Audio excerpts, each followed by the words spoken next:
রাতের যখন গভীর, প্রথম আসমানে আমার আল্লাহ হাজির। অতিও গভীর হয় রজনী যখন, নীরবে প্রভুর নাম জপিও তখন। প্রভুর করুণা যদি পাইবারে চাও, গভীর রাতে উঠে প্রভুর গুণগান গাও। জহুরে পাই না, আসরে পাইলাম না, ফজরে পেলাম না, মাগরিবে পেলাম না, এশায় পেলাম না। এখন আমি আল্লাহর সিয়ায়, আমি আল্লাহ নিজে আইসা ডাকতেছি, আলা মিন মুস্তাগফিরিন ফাগফির আলাহ, উদউনি আস্তাজিব লাকুম। বান্দা তুই আর কত ঘুমাবি? নীরব টাইমে তোর একটু ডাকতে আসছি, উঠা আমারে আল্লাহ বইলে একবার ডাক দে। নদীর মাছও ঘুমায়, পাখিরাও ঘুমায়, জঙ্গলের প্রাণী ঘুমায়। আমি আল্লাহ ফাঁকে আইসা ডাকি, বান্দা একবার আমি আল্লাহরে ডাক দাও। একটা বাসায় যাইয়া রাত্র 12টায় দরজা ধাক্কাবি, কেউ খুলবে না, মোবাইলে রিং দিবি, রিসিভ হবে না। মাও ঘুমায়, বাবাও ঘুমায়, খুব খেয়াল করিও। সব ঘুম, মনে হয় মরে গেছে। এত দরজার উপরে ধাক্কা, আওয়াজ নাই, এমন মরা মরছে। কিন্তু তোর আম্মাজানের পাশে একটা বাচ্চা আছে, 8 মাস 9 মাস 11 মাসের বাচ্চা ঘুমায়।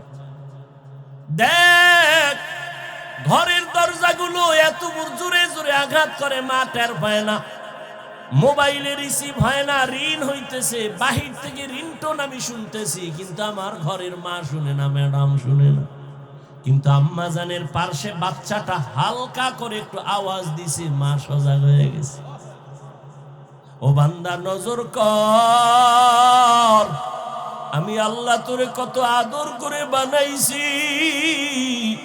আমি আল্লাহ তোরে ভোর রাত্রে, এমন একটা রাত্র নাই যে আমি আইসা তোরে ডাকি না।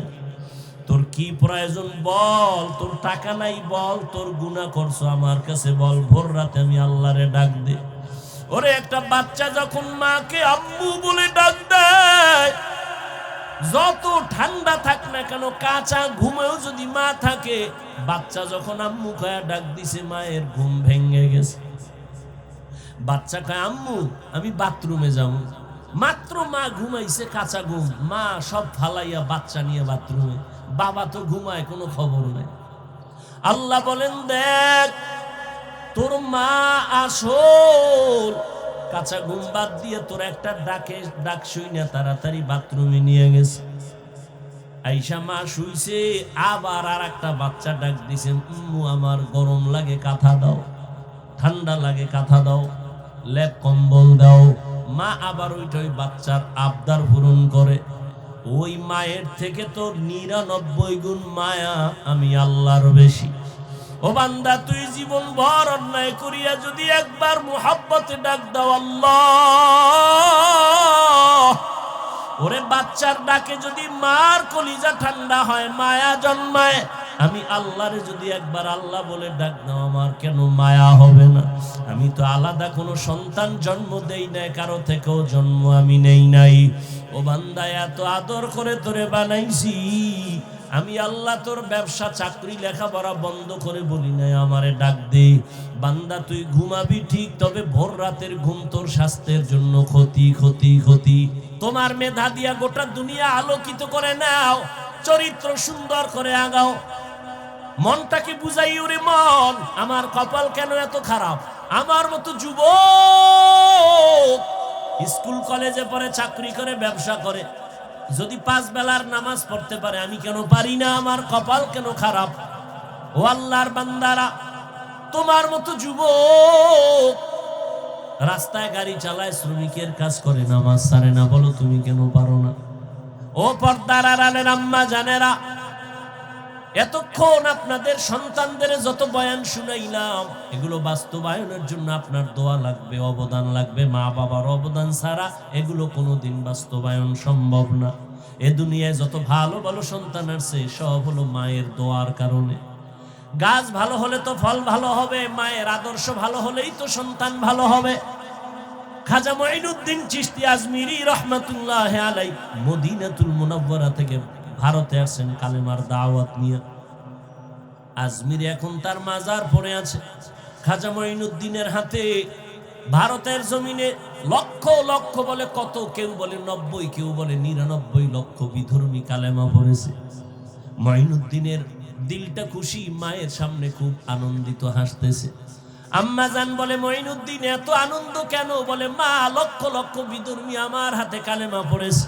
আম্মা জান কয়, মঈনুদ্দিন এটা তোর বাহাদুরি না, আমি মায়ের অবদান। খাজা মঈনুদ্দিন চিশতি আজমিরি কয়, মা, কি তোমার অবদান? মা 2 ফোঁটা চোখের পানি ছেড়ে বলে, রে বাবা, তুই যেদিন আমার গর্বে আসছো, আমি মা ওই দিন থেকে যায় নামাজে সারা রাত কাটাইছি। রাতের গভীরে সিজদায় পড়ে কান্না করেছি আর বলেছি, হে মালিক, আমার সন্তানটাকে তোমার ওলি বানাইয়া পাঠাইও।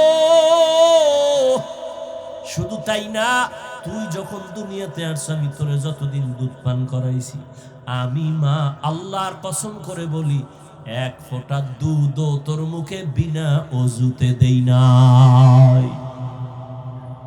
যেই মা বাচ্চাকে বিনা অজুতে দুধ পান করায় না, ওই সন্তান ভালো হবে না। তুমি গাঞ্জাখোর, কি ভালো হবে? আরে আম্মা জান, আপনারা তো খাজা মঈনুদ্দিনের মায়ের মতোই তো দামি মা। আপনারা তো সাহাবায়ে কেরামদের মায়ের মতো মা। আপনারা তো আয়েশা রাদিয়াল্লাহু আনহার মতো দামি নারী, ফাতেমা রাদিয়াল্লাহু আনহার মতো দামি নারী, খাদিজা রাদিয়াল্লাহু আনহার মতো দামি নারী। আরে আম্মা জান, কেন পারেন না আপনারা পর্দা করে স্বামীর মাল হেফাজত করবেন? এই অঞ্চলে আপনার মতো বহু মহিলা আছে, খবর নেন। 5 ওয়াক্ত নামাজ পড়ে, বেপরদায় চলে না, মোবাইলে চরিত্র বিক্রি করে না, স্বামীর মালের খেয়ানত করে না, সন্তানগুলো দিনের পথে চালানোর জন্য চেষ্টা চালায়। মা, আপনি কেন পারবেন না? কয়দিন আর দুনিয়ায় থাকবেন? ভালো একটা আদর্শ ডাক্তার ও সন্তান যদি রেখে যান, ওই সন্তান আদর্শবান বানায় যাবেন। ডাক্তারি করবে, ফাঁকে ফাঁকে কোরআন তেলাওয়াত করবে, নামাজ পড়ে মায়ের জন্য দোয়া করবে। আরে আম্মা জান, অনুরোধ করে বলি, আপনার সন্তানকে ডাক্তার বানাবেন, ইঞ্জিনিয়ার, প্রফেসর বানাবেন, বেয়াদব বানাবেন না। সন্তানের আচরণে কোনোদিন যেন মা বাবা কষ্ট না পায়। আপনার সন্তানের ব্যবহারে কোনোদিন শিক্ষকেরা যেন কষ্ট না পায়। আপনার সন্তানের আচরণে কখনো যেন আলেম ওলামা কষ্ট না পায়। ও আমার যুবক, এখনো সময় আছে, তওবা করে নাও। মনে মনে আল্লাহকে বলো, হে মালিক, এই ময়দানে মনে হয় আমার মতো গুনাহগার কেউ নাই। জীবনে কত দাড়ি কাটলাম, বেপরদায় চললাম, নামাজ ছাড়লাম, কত আর এই বাহাদুরি করবো? তো দিন দিন দুর্বল হয়ে যাই, রোগ বেড়ে গেছে। কোন দিন যেন মরণ আসবে, আল্লাহ তওবার নিয়ত করতেছি, আর নামাজ ছাড়বো না, দাড়ি কাটবো না, বেপরদায় চলবো না। আল্লাহর মুহাব্বত নিয়ে যদি তওবা করতে পারো, তবে সবার নসিবে তওবা হবে না। আবু জাহাল নবীরে 13 বছর দেখলো, বয়ান শুনলো, কালেমা পড়ে নাই। আর ওমরের মতো বান্দা 27 বছর বয়সে নবীরে জবাই করতে গিয়া কালেমাওয়ালা হয়ে গেল। ঠিক এই জমিন আবু জাহালের মতো কিছু নিমক হারাম, হাজারো বয়ান শুনবে, তারপরও তওবা করবে না। আর ওমরের মতো কিছু গোলাম মেজাজ নিয়ে বসবে, গুনার কথা স্মরণ করে কান্না করে তওবা করে ফজরে মসজিদে হাজির হয়ে যাবে। মনেরে বুঝায় বলবে, আর কত? জীবনে তো কম দাড়ি কাটলাম না, পার্কে পার্কে কম ঘুরলাম না, এখন আর কত ঘুরবো? তওবা করিয়া নিলাম, আর পার্কে যাব না, গুনাহ করব না, মোবাইলে অপরাধ করব না, নামাজ ছাড়ব না, মা বাবার সাথে বেয়াদবি করব না, শিক্ষকের সাথে বেয়াদবি করব না, ওলামায়ে কেরামের নেক নজর আর দোয়া নিয়া নবীর পরামর্শ, নবীর সুন্নাত অনুযায়ী চলবো। ইয়া আইয়ুহাল্লাযীনা আমানু ইজতানিবু কাসীরাম মিনাজ-যন্ন ইন্না বা'যাজ-যন্নি ইসমুন ওয়া লা তাজাসসু ওয়া লা ইয়াগতাব বা'যুকুম বা'যা আইয়ুহিব্বু আহাদুকুম আন ইয়াকুলা লাহমা আখিহি মাইতান ফাকারিহতুমুহু ওয়াত্তাকুল্লাহ ইন্নাল্লাহা তাওয়াবুর রহিম।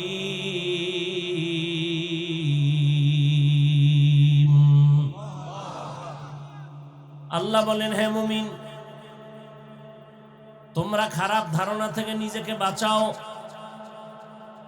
এমন কিছু খারাপ ধারণা মানুষকে চূড়ান্ত গুনাহের রাস্তায় নিয়ে যায়।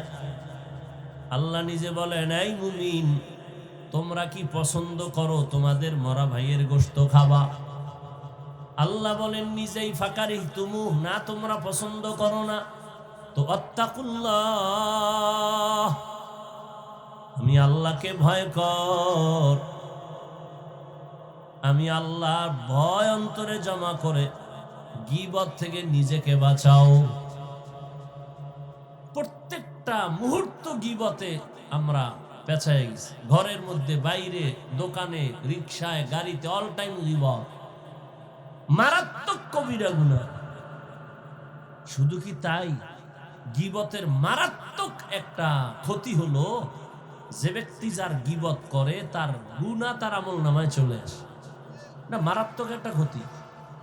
ভাই, নিজের গুনাহ মাফ করাইতে পারি না, বদনাম বইলা আর একজনের গুনাহ নিজের কাঁধে নিতেছি। মুসলমান হিসেবে তো একটু চিন্তা করা উচিত। ইয়া আইয়ুহাল্লাযীনা আমানুত্তাকুল্লাহা ওয়াল তানজুর নাফসুম মা কদ্দামাত লিগাদুন ওয়াত্তাকুল্লাহ। আল্লাহ বলেন, হে মুমিন, তোমার হায়াতের সীমানা বাধা নাই, তবে মরণের সীমানা আমি আল্লাহ দিয়ে দিয়েছি। কোন দিন তোমার মরণ হবে আমি আল্লাহ লিখেছি। বাঁচার কোনো সিদ্ধান্ত নাই রে গোলাম। একদিন আমার দরবারে আসতেই হবে। কি নিয়ে আসবা, কি রেখে আসবা, চিন্তা করো, হিসাব মিলাও। এরে নবীর উম্মত আশিক, আল্লাহ পাক রব্বুল আলামিন বলেন, আখিরাতের চিন্তা অন্তরে নিয়ে যদি কোনো আমল করতে চাও, আল্লাহর ভয় তাকওয়া অর্জন করা ছাড়া এটা সম্ভব হবে না। এজন্য আল্লাহ কোরআন নাজিলের শুরুতেও বলেন তাকওয়া, কোরআনের শেষেও বলেন তাকওয়া। যালিকাল কিতাবু লা রাইবা ফীহি হুদাল লিল মুত্তাকিন। আল্লাহ বলেন, আমি কোরআন অবতীর্ণ করেছি একমাত্র মুত্তাকি যারা তাকওয়াওয়ালা তাদের হেদায়েতের জন্য। যাদের মধ্যে আল্লাহর ভয় নাই তাদেরকে কোরআন হেদায়েত করবে না। কোরআন নাজিলের শেষ আল্লাহ তাকওয়ার বয়ান করেন, ওয়াত্তাকু ইয়াওমান তুরজাউনা ফীহি ইলাল্লাহ। ভয় করো ওই দিন সব মানুষ যখন আল্লাহর আদালতে ফিরে যাবে, প্রত্যাবর্তন করবে, পালানোর কোনো সুযোগ হবে না। আল্লাহ বলেন, ওই দিনের ভয় কর। আজকে দুনিয়াতে যতই বাহাদুরি করো, দুনিয়াই তো বাহাদুরি টিকে না। অনেকে টাকার বাহাদুরি করে, ক্ষমতার বাহাদুরি করে, দুনিয়াই তার বাহাদুরি টিকাইতে পারে না। হাসরে কেমনে টিকবে? দুনিয়াই টিকে না। টাকার মাস্তানি, আজ ব্যাংকে কোটি টাকা জমা আছে, কিন্তু নিজের বংশের কেউ ভোগ করতে পারলো না। এই টাকার বাহাদুরি করে কি লাভ? আমি প্রায় সময় বলি, নাম বলি না, কারণ নাম বললেই তো গীবত হয়ে যাবে। তবে হ্যাঁ, কয়েক কারণে গীবত হারাম, হারাম, হারাম। আল্লাহর কোরআন বলে গীবত হারাম, রহমতের নবী বলেন গীবত হারাম। কিন্তু সব গীবতের মধ্য দিয়ে কয়েকটা কারণে গীবত করা লাগবে, গীবত করলে সওয়াব হবে। কয়েকটা কারণের এক কারণ, যদি কেউ ইসলামের ক্ষতি করতে চায় আর যদি উম্মতেরা সেটা অনুভব করতে না পারে, যারা ক্ষতি করবে তাদের নাম নিশানা নিয়ে মানুষকে সতর্ক করলে গীবত হবে। গীবত করলেও সওয়াব, ইসলামের স্বার্থে, ব্যক্তি স্বার্থে না, ইসলামের স্বার্থে। আল্লাহর বান্দা, টাকার অভাব নাই, কয়েক ভাই মিলে টাকার পাহাড় গড়ল। মনে হয় যেন তাদের টাকায় বাংলাদেশ জিন্দা হয়, তাদের টাকায় সরকার চলে।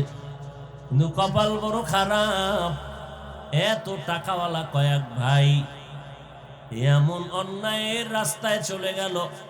মা কয়েকদিন আগে মারা গেছে, এক ভাইও মায়ের জানাজায় উপস্থিত হতে পারে নাই। এই টাকা, এই বাহাদুরি করে কি লাভ হবে যে মায়ের জানাজায় যেতে পারলো না? কেন? চাইলে পারতো, যায় না কেন? যে জানাজায় গেলে মাইর খাইব, ভিডা খাইব। এই পরিমাণ তাদের চরিত্র ভালো। আল্লাহ হেদায়েত দান করুন।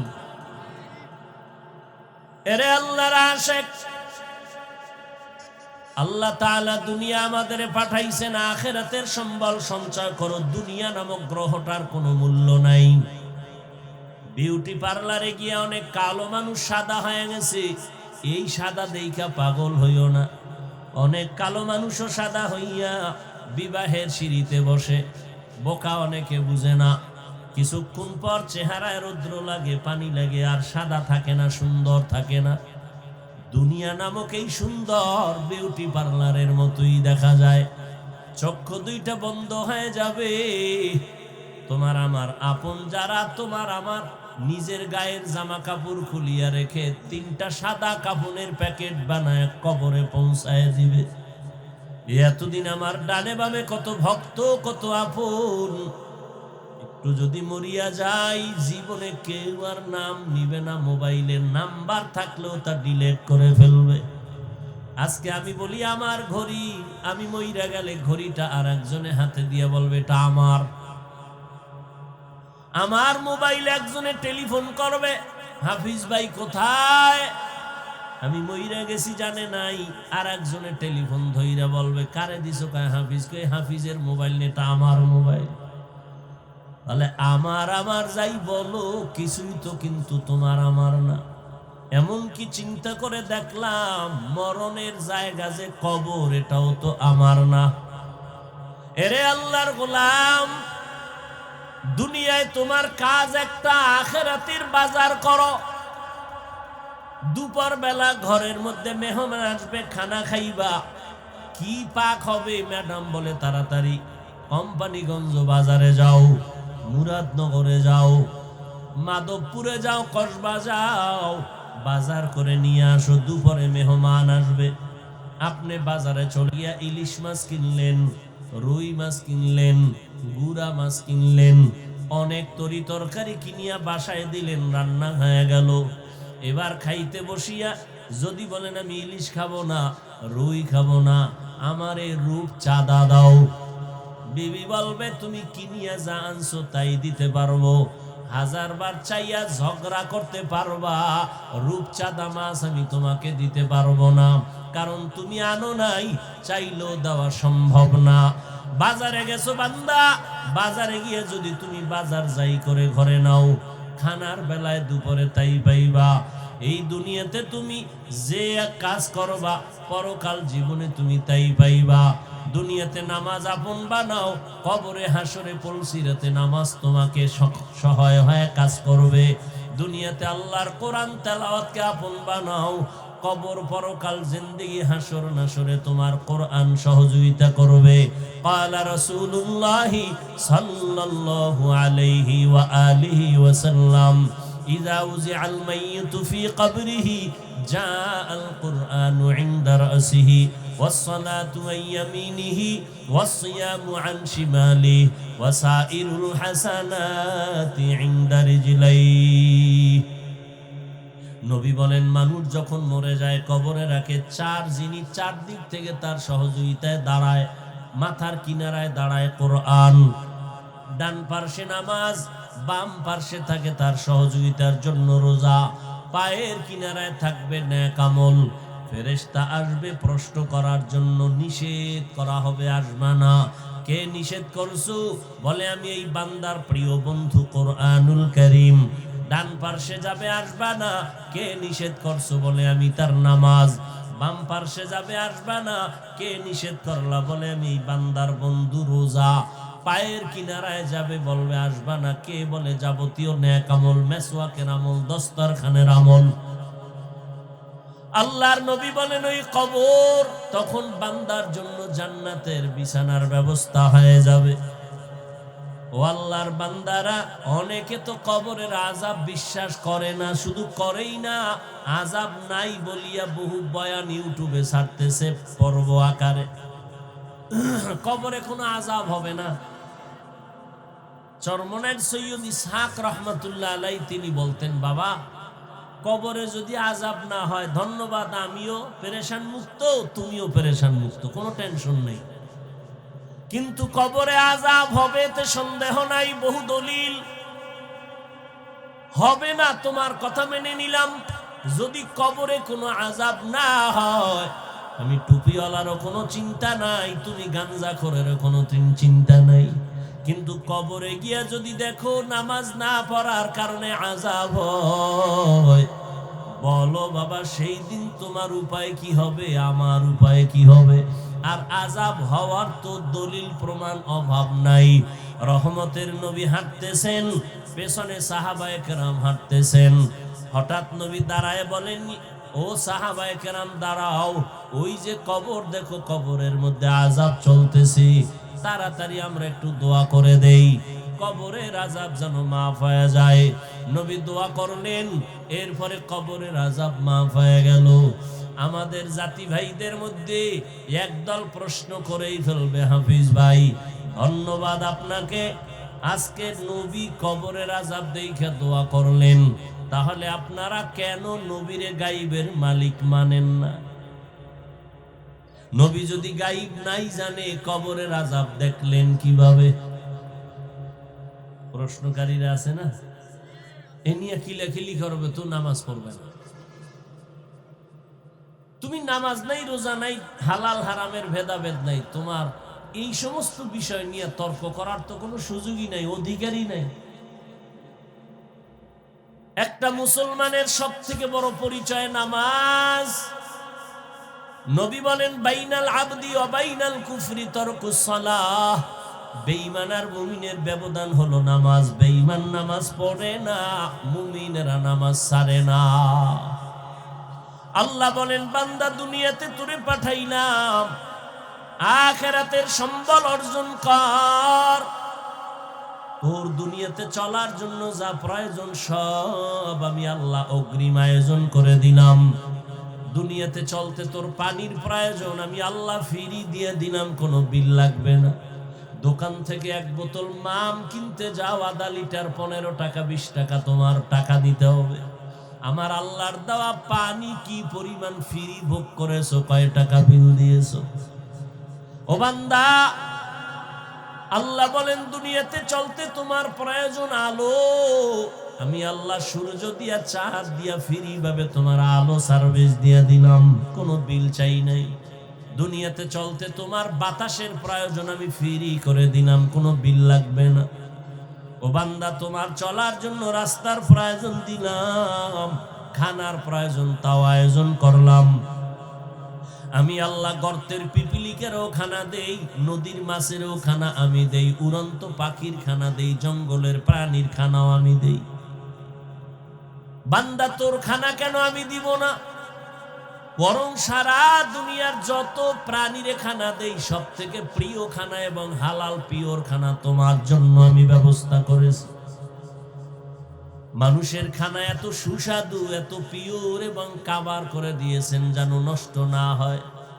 তুমি ভাত খাবা, চালের দরকার, কাবার লাগাই দিছেন। তুমি রুটি খাবা, গমের দরকার, কাবার দিয়ে দিছেন। তুমি যে কোনো ফল খাও, কাবার থেকে ছুটায় এরপরে খাও, সবগুলো কাবারে আটকায় দিছেন। তোমার জন্য আল্লাহ সব করলেন। বলো গোলাম, তুমি আল্লাহর জিন্দেগির জন্য, পরকালের জন্য আল্লাহর মহব্বতে কি করেছো? সারা রাত একটা কুকুরের দিকে তাকাইয়া দেখো, মালিকের বাড়ি পাহারা দেয় সারাটা রাত, কোনদিন মালিকের সাথে কুকুর বেয়াদবি করে না। একটু বলবানি রে যুবক বাবা, ওই কুকুর সারা রাত পাহারা দিয়ে বেতন কত পায়? 1 টাকাও বেতন নাই, বরং লাথি আর গালাগালি পায়।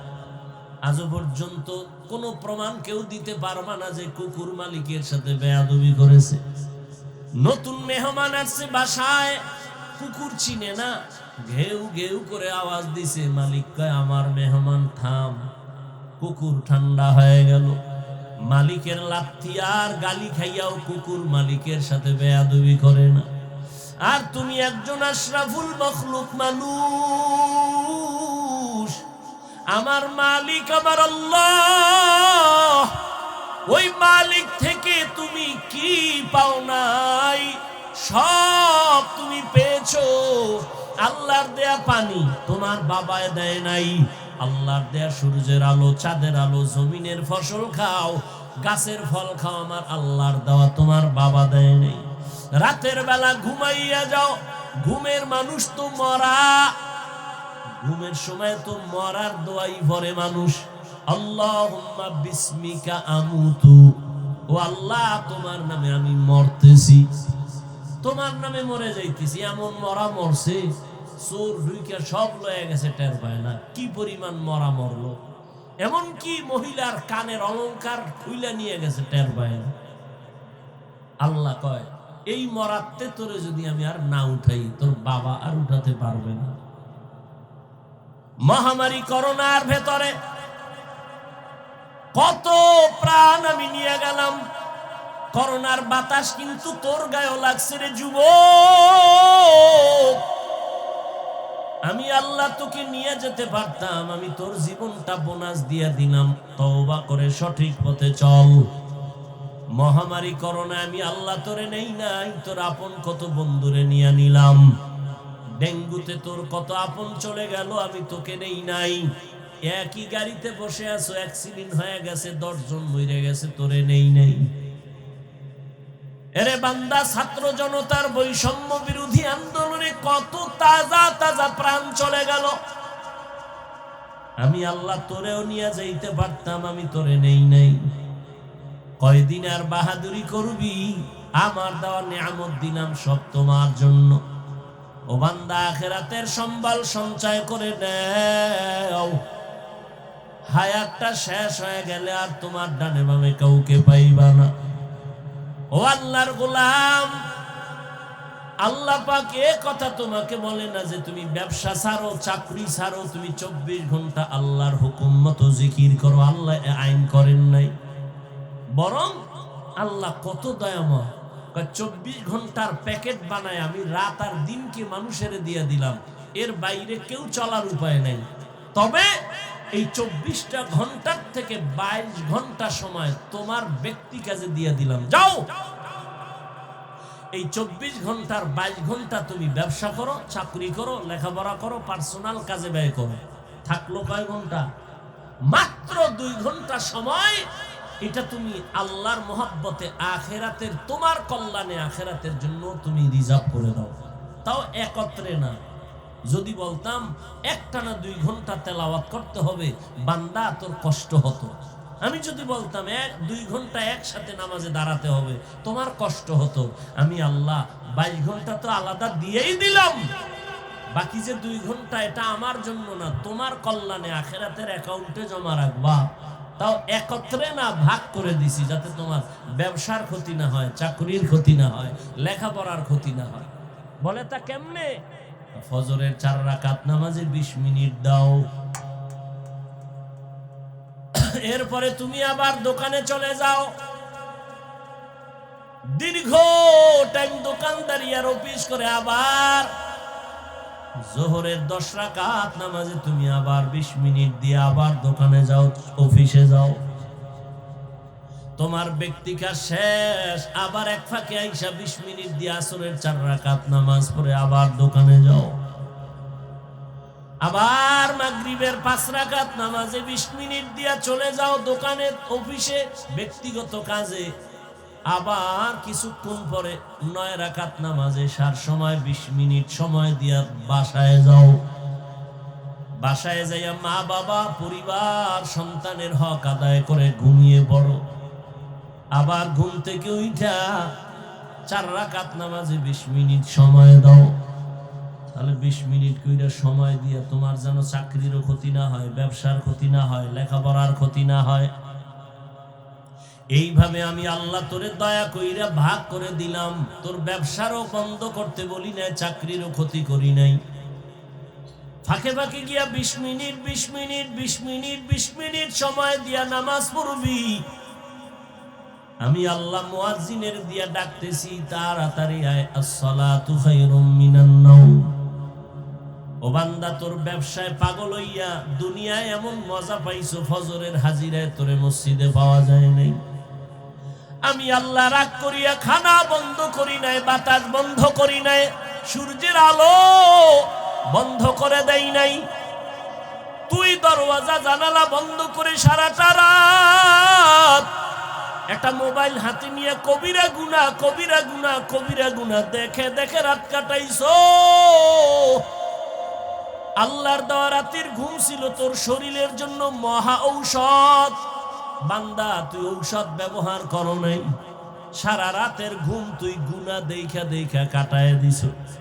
চেহারাটা আয়নার কাছে নিয়ে দেখ, তোর চেহারার মধ্যে কোনো নূর নাই। আমি আল্লাহ তোর গুনার কারণে, তোর মা জানে না, বাবা জানে না, আমি আল্লাহ তো দেখছি তুই কানের মধ্যে কানের তার লাগায় সারা রাত গুনার কাজ করেছ। আমি আল্লাহ রাগ করিয়া পানিও বন্ধ করি নাই, এমনকি ঘুমের মধ্যে তোর চেহারাও পাল্টাই নাই। যে অন্য নবীর উম্মতের চেহারা পাল্টাইছিলাম, তোরটা পাল্টাই নাই কেন? আমার মায়ার নবীর উম্মত, এই জন্য পাল্টাই নাই। তুই আমার মায়ার নবীর উম্মত, আমি আমার নবীরে কতটা মায়া করি।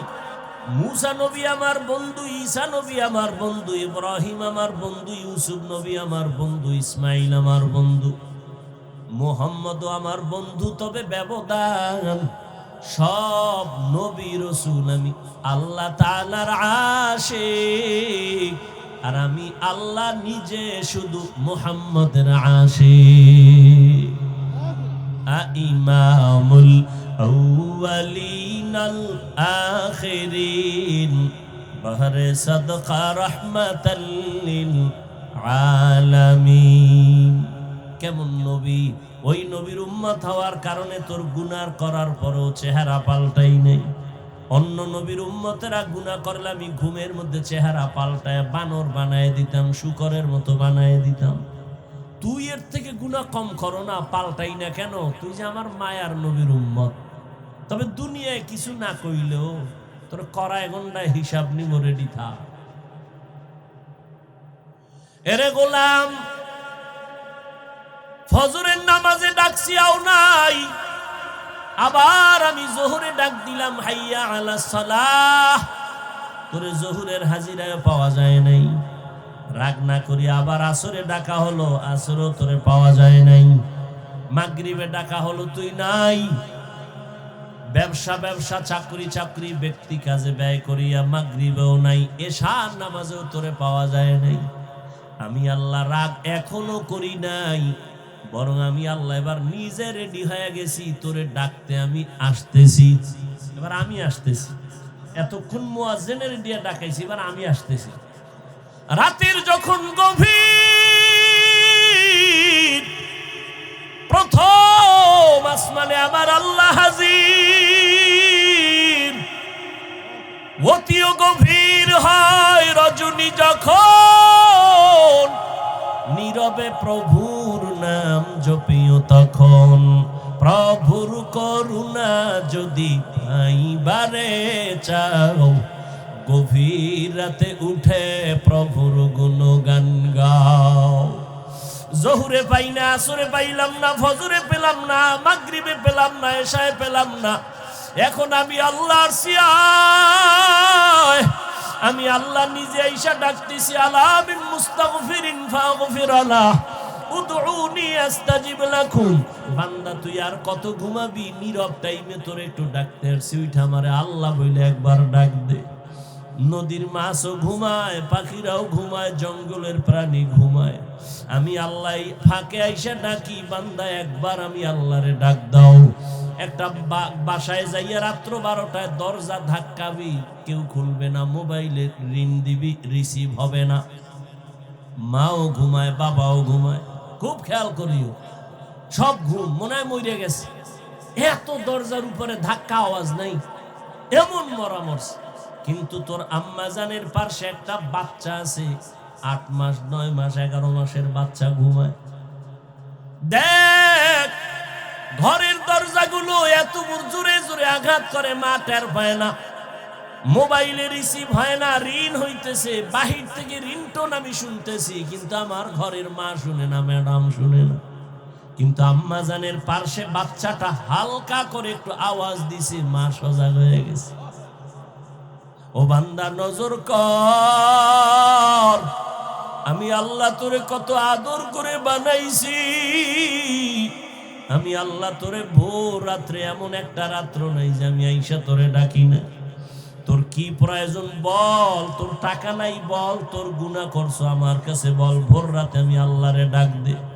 ওরে একটা বাচ্চা যখন মাকে আম্মু বলে ডাক দেয়, যত ঠান্ডা থাক না কেন, কাঁচা ঘুমেও যদি মা থাকে, বাচ্চা যখন আম্মু কয়া ডাক দিছে মায়ের ঘুম ভেঙে গেছে।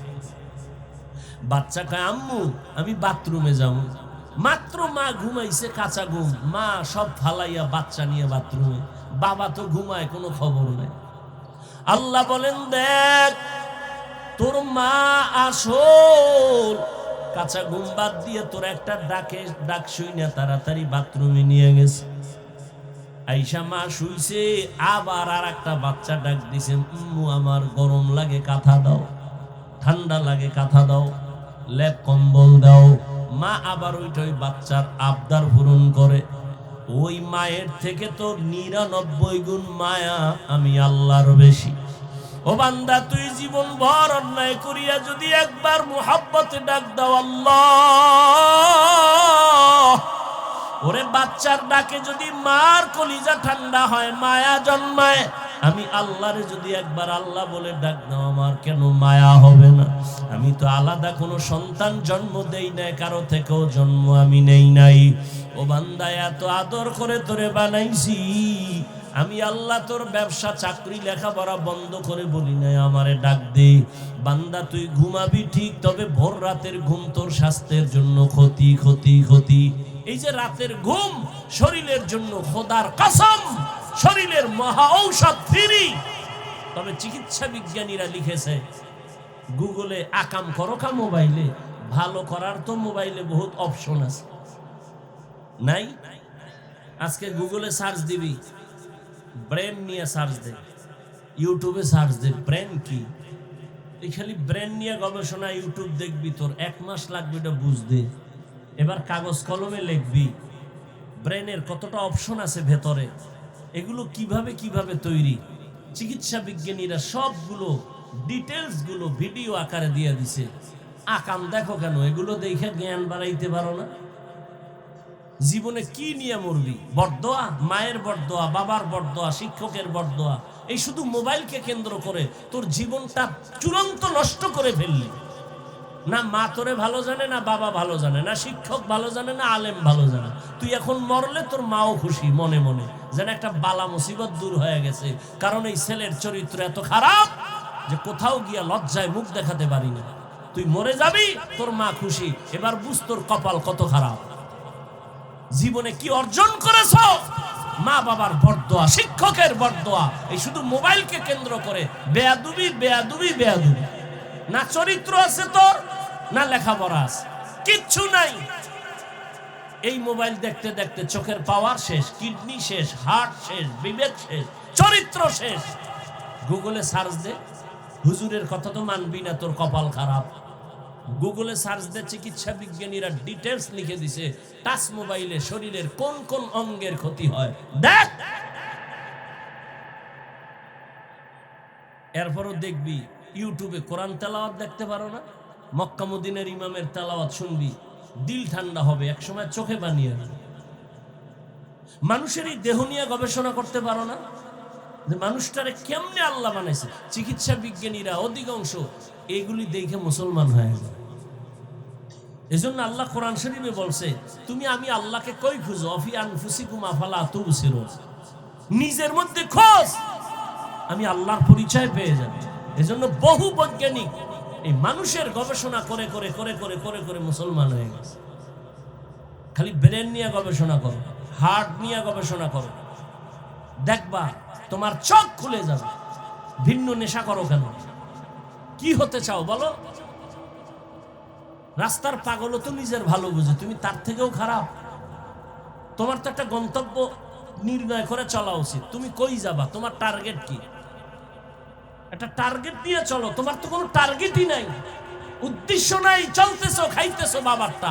আল্লাহ না করুন যুবক, আল্লাহ বিবেক দিছে, বিবেক দিয়ে একটু বলো তো, আল্লাহ না করুন যদি আজকে বাবা মরে যায়, টোটাল সংসারের হিসাবটা তোমার মাথায় চলে আসবে, আসবে না? এবার তুমি কেমনে সংসার চালাইবা? আছে কোনো চিন্তা তোমার? তুমি বাবার টাকা চুরি করো মোবাইলে এমবি ভরার জন্য, মায়ের টাকা চুরি করো, ও টাকা তো তোমার বাবার না। কোনো বাবা নিজের জন্য কামাই করে না, সন্তানের জন্য, পরিবারের জন্য করে।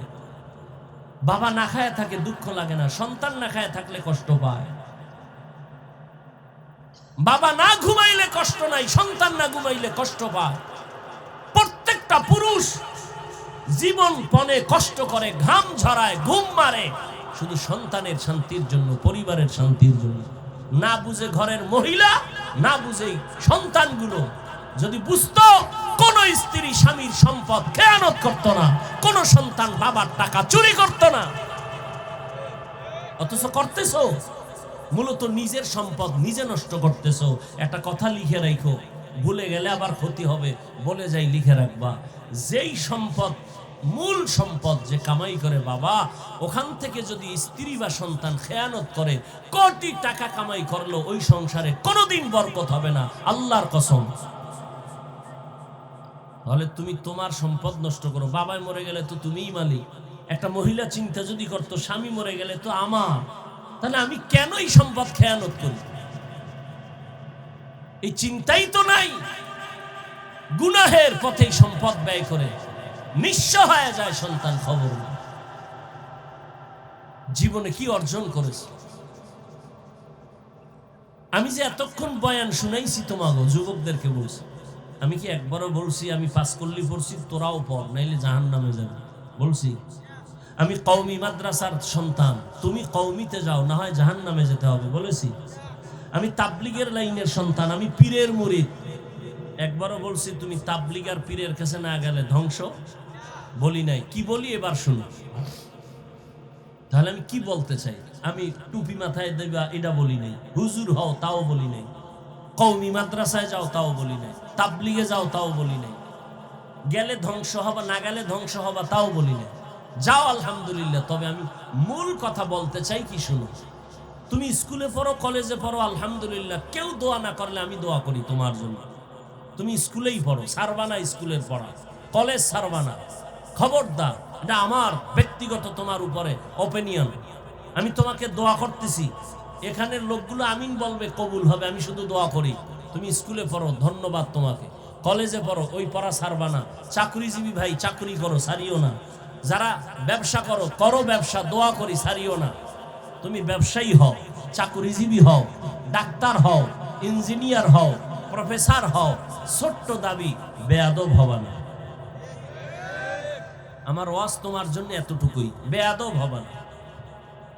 যদি ডাক্তার হইয়া বেয়াদব হও, তাসলিমার মতো জুতা খায়া দেশ থেকে পালাতে হবে। অতএব ডাক্তার হও, তবে ডাকাত হয় না, বেয়াদব হয় না। বলবে বেয়াদব মানি, তিনটা পয়েন্টে বেয়াদবি চূড়ান্ত, করলেই তোর ধ্বংস, খোদার কসম ধ্বংস হবেই হবে তোর জীবন। তিনটা স্থানে বেয়াদবি করলে, মা বাবা, শিক্ষক, ওলামায়ে কেরাম। মা বাবার সাথে বেয়াদবি করবি, আল্লাহর জাতের কসম তুই মরার আগে পঙ্গু হয়ে যাবে, তোর কপালে শান্তির মরণ হবে না। শিক্ষকের সাথে বেয়াদবি করবি, তোর বিদ্যার জগৎ থেকে তুই রাস্তার পাগল হয়ে যাবে। আমি বহু পাগল দেখছি রাস্তায়, শীতের দিনে হাঁটে, ল্যাংটা, কিন্তু ইংলিশে কথা বলে। ভাবতাম, অনেক আগের কথা, ভাবতাম পাগল কেন ইংলিশ বলে, পাগল কেন আরবিতে কথা বলে। আমি দেখেছি, আল্লাহ সাক্ষী, কি পাগল হয়ে কি ইংলিশ শিখলো? না, ভেবে ভেবে বহুদিন পরে আমার দিলে আসলো, না, এই পাগল হয়ে ইংলিশ শিখে নাই, আরবি শিখে নাই। স্কুলের ভালো ছাত্র ছিল, বেয়াদবি করে পাগল হয়েছে। মাদ্রাসার ভালো ছাত্র ছিল, শিক্ষকের সাথে বেয়াদবি করে পাগল হয়েছে। নাম্বার 3, আলেমদের সাথে বেয়াদবি করবা না। চাই সেটা দূরের থেকে হোক, কাছের থেকে হোক, ডাইরেক্ট হোক, ইনডাইরেক্ট হোক। করলে কি হবে? জীবনে চরিত্র আর ভালো করতে পারবে না। কারণ এই দুনিয়ায় মা, আমি হাফিজুর রহমানের জন্য দোয়া করছে ঠিক, কিন্তু এই চেয়ারে বসানোর ক্ষেত্রে আমার আম্মা জান দোয়া করছে, হাতে কলমে আমাকে এই পর্যন্ত উঠানের পেছনে আমার সব থেকে অবদান আমার শিক্ষক, আমার ওস্তাদ। আমাদের বরিশালের গ্রামে কয়, মা বাপ বানায় সন্তানের ভূত, শিক্ষক বানায় পুত। অর্থাৎ সন্তান মানুষ বানায়।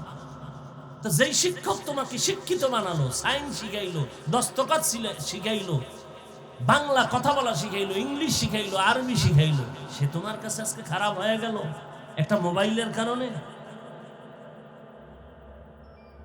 ডাক্তার হও, আদোবালা ডাক্তার হও, ইঞ্জিনিয়ার হও, জীবন ধন্য হয়ে যাবে। কবি নজরুলের ইতিহাস পড়ো, তোমার মতো সারা রাত মোবাইলে যদি আকাম করত, কোনোদিন কবি নজরুল হতে পারত না। তুমি কি হতে চাও? সারা রাত মোবাইলে গুনাহ করে কি হতে চাও? এরে আমার কলিজার যুবক, জীবনে তো কম গুনাহ করো নাই, বলো আর কত রাত তুমি ঘরের মধ্যে মোবাইলে কবিরা গুনাহ করলে তোমার মনের আশা মিটবে, তারপরে তওবা করো। এরে আমার কলিজার যুবক, জীবনে তো মেয়েদের চরিত্রের উপরে হামলা কম করো নাই। বেয়াদবি মাফ করিও, বুঝাবার জন্য বলি। আর কত মাইয়ার জীবনটার উপরে হামলা করার পরে তোর মনের আশা মিটবে, তারপরে তওবা করবি বল। জীবনে তো পার্কে পার্কে কম ঘুরো নাই, আর কত শতবার পার্কে গেলে তোর মনের আশা মিটবে, তারপরে তওবা করবি বল। আজকে পায়ে ধইরা ধইরা বয়ান করি যুবক, যদি এই বয়ানটা 12 মাস না 6 মাস যদি হিন্দুদের মন্দিরে যায় করতাম, ওরা সব মদিনার আশেক হয়ে যাইত। অথচ তুই মুসলমান, এত বড় মহামারী গেল, এরপরেও তওবা করো না রে বাবা। অথচ এবার বাস্তবে আসো, দেখো তো তোমার মতো যুবক জীবনে মাদ্রাসায় পড়ে নাই, আলিফ বাতাও শিখে নাই। বলো তোমার মতো যুবক স্কুলে পড়ে, কলেজে পড়ে, জেনারেল লাইনে থাকিয়াও 5 বেলার নামাজ পড়ে, সত্য কথার সাক্ষী দেওয়া আসেনি। বাস তোমার ওয়াজ শেষ। তুমি এবার একা একা খালি সব সময় চিন্তা করবা আমার কপালে কার অভিশাপ লাগছে। তোমার লাইনের যুবকটা যদি স্কুলে পড়ে নামাজ পড়ে, তুমি কেন পারো না? তোমার কপাল কেন খারাপ? তোমার মতো যুবক রাস্তায় গাড়ি চালায়, নামাজ ছাড়ে না, বলো তুমি কেন পারো না? তোমার কপালে কার অভিশাপ লাগছে একটু ভাবো রে বাবা। তোমার মতো যুবক র্যাব, আর্মি, পুলিশ, বিডিআর এর চাকরি করে, নামাজ ছাড়ে না, বলো তুমি কেন পারো না?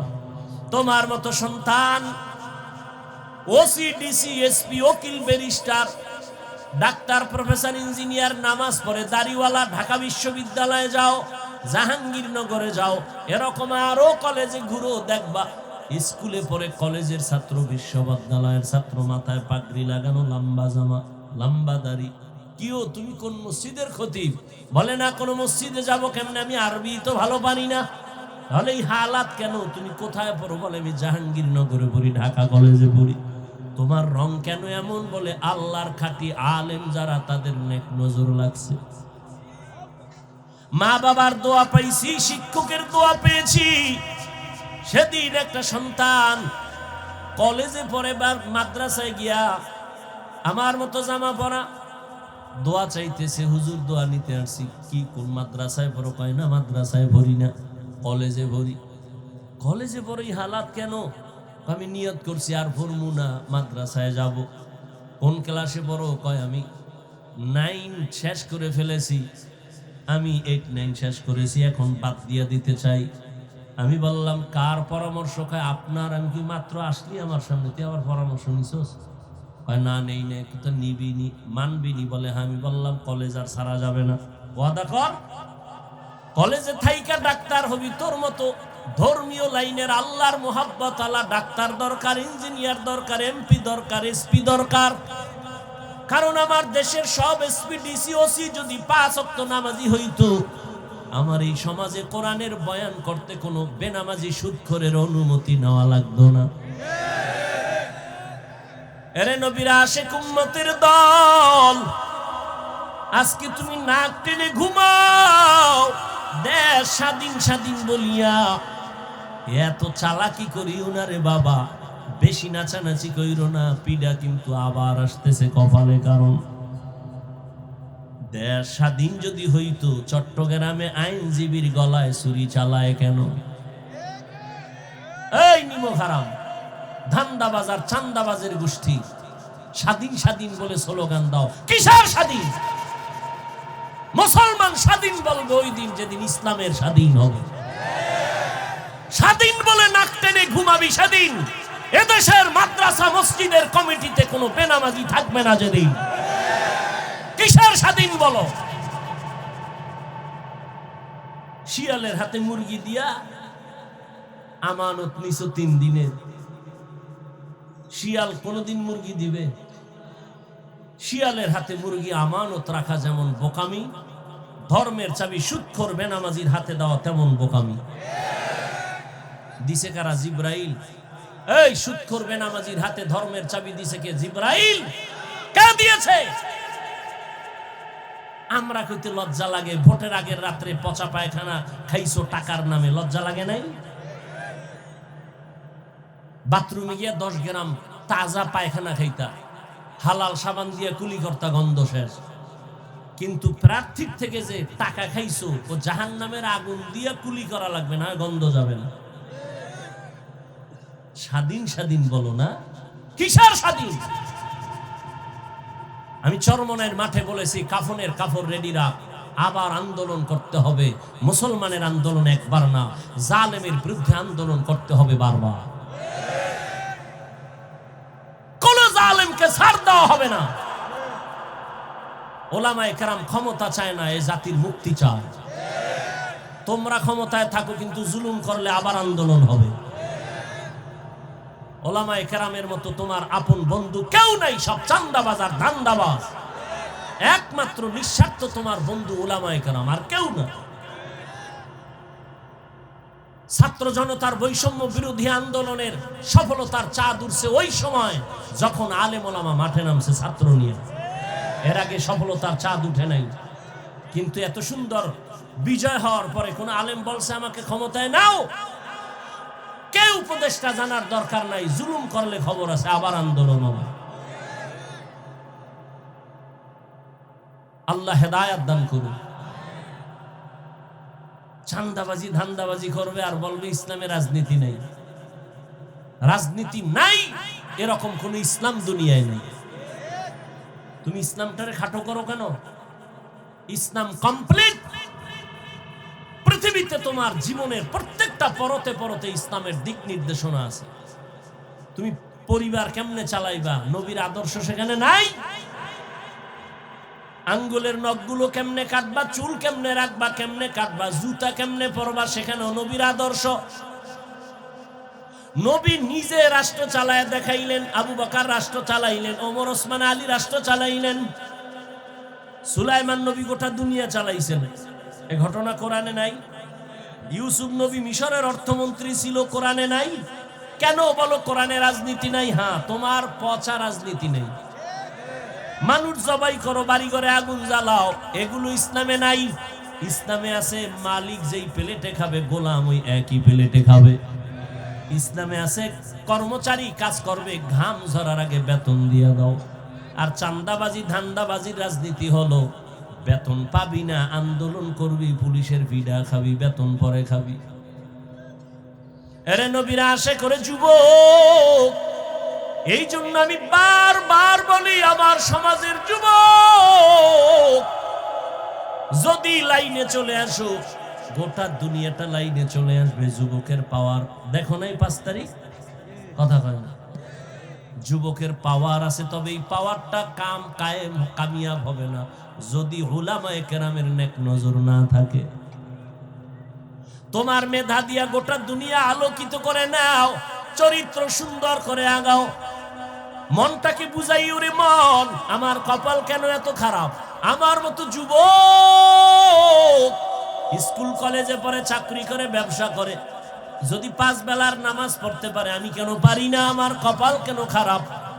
ও আল্লাহর বান্দারা, তোমার মতো যুবক রাস্তায় গাড়ি চালায়, শ্রমিকের কাজ করে, নামাজ ছাড়ে না, বলো তুমি কেন পারো না? ও পর্দার আড়ালের আম্মা জানেরা, এতক্ষণ আপনাদের সন্তানদের যত বয়ান শুনাইলাম, এগুলো বাস্তবায়নের জন্য আপনার দোয়া লাগবে, অবদান লাগবে। মা বাবার অবদান ছাড়া এগুলো কোনোদিন বাস্তবায়ন সম্ভব না। এ দুনিয়ায় যত ভালো ভালো সন্তান আসছে, সব হলো মায়ের দোয়ার কারণে। গাছ ভালো হলে তো ফল ভালো হবে, মায়ের আদর্শ ভালো হলেই তো সন্তান ভালো হবে। খাজা মঈনুদ্দিন চিশতি আজমিরি রহমাতুল্লাহ আলাইহি মদিনাতুল মুনাওয়ারা থেকে ভারতে আসেন কালেমার দাওয়াত নিয়ে। আজমিরে এখন তার মাজার পড়ে আছে। খাজা মঈনুদ্দিনের হাতে ভারতের জমিনে লক্ষ লক্ষ বলে কত, কেউ বলে 90, কেউ বলে 99 লক্ষ বিধর্মী কালেমা পড়েছে। মঈনুদ্দিনের দিলটা খুশি, মায়ের সামনে খুব আনন্দিত হাসতেছে। আম্মা জান বলে মঈনুদ্দিন এত আনন্দ কেন? বলে মা, লক্ষ লক্ষ বিধর্মী আমার হাতে কালেমা পড়েছে। আম্মা জান কয় মঈনুদ্দিন এটা তোর বাহাদুরি না, আমি মায়ের অবদান। খাজা মঈনুদ্দিন চিশতি আজমিরি কয় মা কি তোমার অবদান? মা 2 ফোঁটা চোখের পানি ছেড়ে বলে রে বাবা, তুই যেদিন আমার গর্বে আসছো, আমি মা ওই দিন থেকে যায় নামাজে সারা রাত কাটাইছি। রাতের গভীরে সিজদায় পড়ে কান্না করেছি আর বলেছি হে মালিক, আমার সন্তানটাকে তোমার ওলি বানাইয়া পাঠাইও। শুধু তাই না, তুই যখন দুনিয়াতে আসছ আমি তোরে যতদিন দুধ পান করাইছি, আমি মা আল্লাহর কসম করে বলি 1 ফোঁটা দুধও তোর মুখে বিনা ওযুতে দেই নাই। যেই মা বাচ্চাকে বিনা ওযুতে দুধ পান করায় না, ওই সন্তান ভালো হবে না। তুমি গাঞ্জাখোর কি ভালো হবে?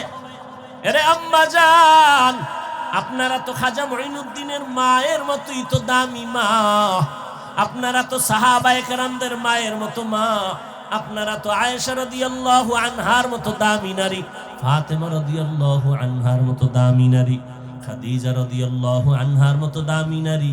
আরে আম্মা জান, কেন পারেন না আপনারা পর্দা করে স্বামীর মাল হেফাজত করবেন? এই অঞ্চলে আপনার মতো বহু মহিলা আছে, খবর নেন। 5 ওয়াক্ত নামাজ পড়ে, বেপরদায় চলে না, মোবাইলে চরিত্র বিক্রি করে না, স্বামীর মালের খেয়ানত করে না, সন্তানগুলো দিনের পথে চালানোর জন্য চেষ্টা চালায়। মা আপনি কেন পারবেন না? কয়দিন আর দুনিয়ায় থাকবেন? ভালো একটা আদর্শ ডাক্তারও সন্তান যদি রেখে যান, ওই সন্তান আদর্শবান বানায় যাবেন। ডাক্তারি করবে, ফাঁকে ফাঁকে কোরআন তেলাওয়াত করবে, নামাজ পড়ে মায়ের জন্য দোয়া করবে। আরে আম্মা জান, অনুরোধ করে বলি, আপনার সন্তানকে ডাক্তার বানাবেন, ইঞ্জিনিয়ার, প্রফেসর বানাবেন, বেয়াদব বানাবেন না। সন্তানের আচরণে কোনোদিন যেন মা বাবা কষ্ট না পায়, আপনার সন্তানের ব্যবহারে কোনোদিন শিক্ষকেরা যেন কষ্ট না পায়, আপনার সন্তানের আচরণে কখনো যেন আলেম ওলামা কষ্ট না পায়। ও আমার যুবক, এখনো সময় আছে, তওবা করে নাও। মনে মনে আল্লাহকে বলো, হে মালিক, এই ময়দানে মনে হয় আমার মতো গুনাহগার কেউ নাই। জীবনে কত দাড়ি কাটলাম, বেপরদায় চললাম, নামাজ ছাড়লাম, কত আর এই বাহাদুরি করবো? তো দিন দিন দুর্বল হয়ে যাই, রোগ বেড়ে গেছে। কোন দিন যেন মরণ আসবে, আল্লাহ তওবার নিয়ত করতেছি, আর নামাজ ছাড়বো না, দাড়ি কাটবো না, বেপরদায় চলবো না। আল্লাহর মুহাব্বত নিয়ে যদি তওবা করতে পারো, তবে সবার নসিবে তওবা হবে না। আবু জাহাল নবীরে 13 বছর দেখলো, বয়ান শুনলো, কালেমা পড়ে নাই। আর ওমরের মতো বান্দা 27 বছর বয়সে নবীরে জবাই করতে গিয়া কালেমাওয়ালা হয়ে গেল। ঠিক এই জমিন আবু জাহালের মতো কিছু নিমক হারাম, হাজারো বয়ান শুনবে, তারপরও তওবা করবে না। আর ওমরের মতো কিছু গোলাম মেজাজ নিয়ে বসবে, গুনার কথা স্মরণ করে কান্না করে তওবা করে ফজরে মসজিদে হাজির হয়ে যাবে। মনেরে বুঝায় বলবে, আর কত? জীবনে তো কম দাড়ি কাটলাম না, পার্কে পার্কে কম ঘুরলাম না, এখন আর কত ঘুরবো? তওবা করিয়া নিলাম, আর পার্কে যাব না, গুনাহ করব না, মোবাইলে অপরাধ করব না, নামাজ ছাড়ব না, মা বাবার সাথে বেয়াদবি করব না, শিক্ষকের সাথে বেয়াদবি করব না, ওলামায়ে কেরামের নেক নজর আর দোয়া নিয়ে নবীর পরামর্শ, নবীর সুন্নাত অনুযায়ী চলবো। এমন তওবা করার মতো যদি ভাগ্যবান কোনো আল্লাহর গোলাম এখানে থাকো, ও যুবক, বৃদ্ধ, বাবাজি, পর্দার আড়ালের মা বোনেরা, তওবার নিয়ত যদি অন্তরে থাকে, মুনাফিকি দুর্বলতা যদি না থাকে, খাঁটি তওবার নিয়ত যাদের আছে, 2 হাত আমার আল্লাহকে দেখাইয়া দাও। আয় আল্লাহ, হাতগুলো কবুল করে নেন, তওবা কবুল করে নেন, তওবার উপরে মজবুত হইয়া চলার মতো তৌফিক দান করেন, আমিন।